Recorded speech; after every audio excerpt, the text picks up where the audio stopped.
So we are here with Dario Napoli in Trabia. It's a little town close to Palermo. We are very near the sea. The sun is shining, so we're in heaven. And while we're in heaven, I thought it was a good moment to ask Dario some questions. So Dario, could you tell me something about who you really are? I knew your name already for a while, and I heard from several people that you were a very nice guy. I noticed you were a really good guitarist, and now I want to find out a little bit more about you. So, could you tell me something about yourself? Well, actually, I was born here in Really? Palermo, and I didn't know that. yeah, I was See, born first fact. right, and 1974, so quite a while back. And I haven't been back here in about 6 years, but I never really actually lived here. We used to just spend summers with my family, and then my parents were traveling a lot, and so we moved around a lot until I got to Milan. Why were your parents traveling a lot? My dad was working for some banks, and they would move him around Okay, always. so for your father's work. And then I was in Milan from 12 to 18. They kind of stopped, and I did my school there. And then, so in the meantime, I started playing. And How did you get to play gypsy jazz? oh wow, well, I was already playing many years, mostly. Well, I got to the point where I was playing mostly jazz. In fact, this is where I went to school in New Orleans for that. Really? Yeah, I did 4 years of guitar in New Orleans. With whom did you study? His name was Hank Mackey, Okay. great jazz guitar player from New Orleans, and still teaching.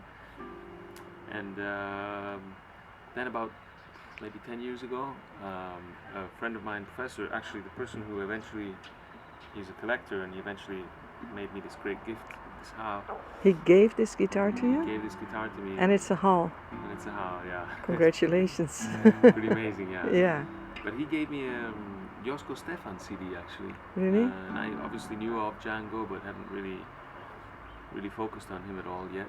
But then I heard Josko Stefan, and I was like, wow. And so I started to do some research, and of course he was inspired by Django also, and so I started listening to Django, and then obviously all the other ones. So how many years ago did you start with the Django style? I guess about 10 years ago. 10 years. Roughly, and Okay. then I was living in America at the time, in Chicago, and when I came back here, it was maybe 5-6 years ago in Europe, and I started traveling and visiting, Lola Meyer and Fapi, and trying to really learn from them, Yeah. the important things. Who is the biggest inspiration for you for playing guitar? Apart from Django, of course. Yeah, sure, Django, of course. But I think for me, Borelli is somebody very special. Yeah. I think very great musician. I think in terms of playing many styles, and and playing interesting and exciting and unpredictable in a way.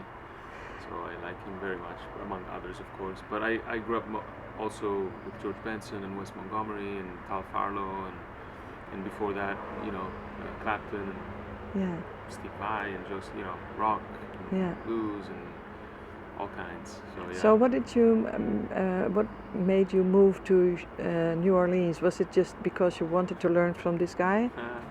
Well, no, actually, I wanted to go to New Orleans because of the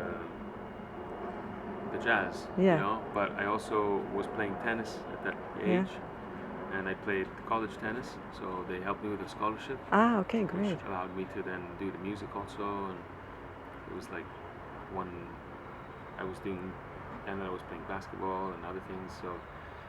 So music was one of the things.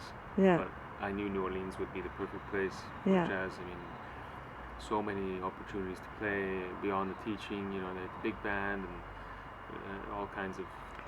So why did you return to Europe actually?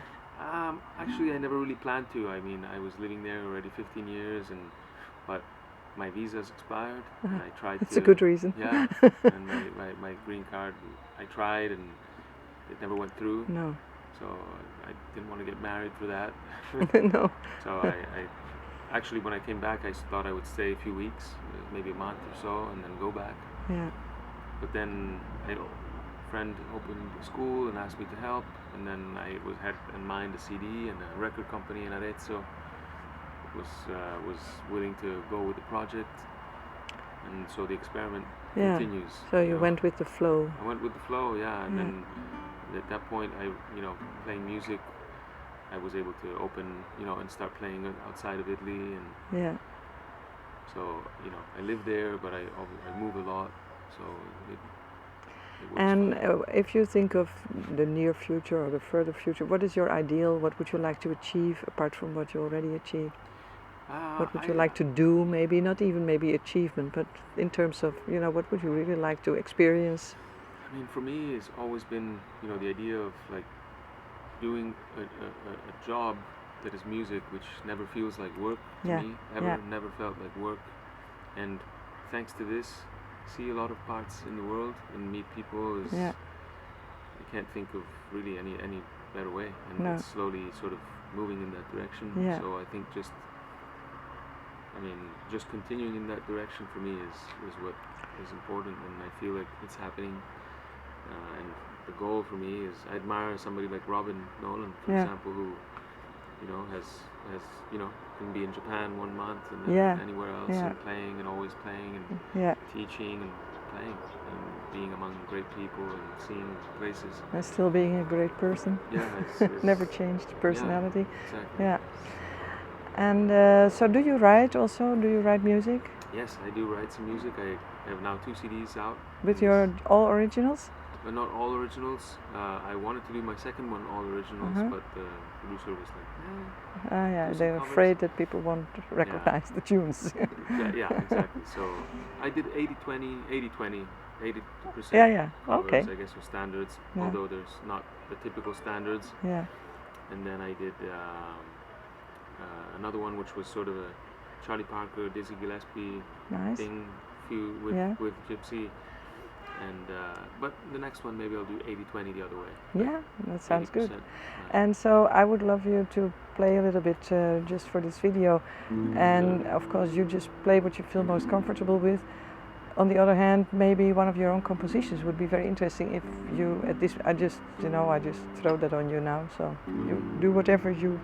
Let's see. But tell me what you will be playing.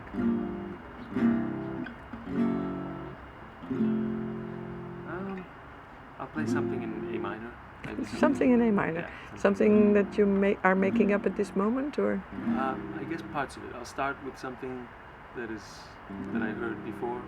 Maybe I'll start with a piece that I learned from Irene, and then I'll sort of go into my own thing, I hope. Okay, it's an experiment. Thank you. Let's see. Okay.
That was beautiful. Thank you. So it was a big part of that was improvisation, or a part? Some parts, yeah. Okay. But some parts are taken, I guess. Thank you. But yeah. That's the video for now. That was Dario Napoli, and we're going to make more videos with him.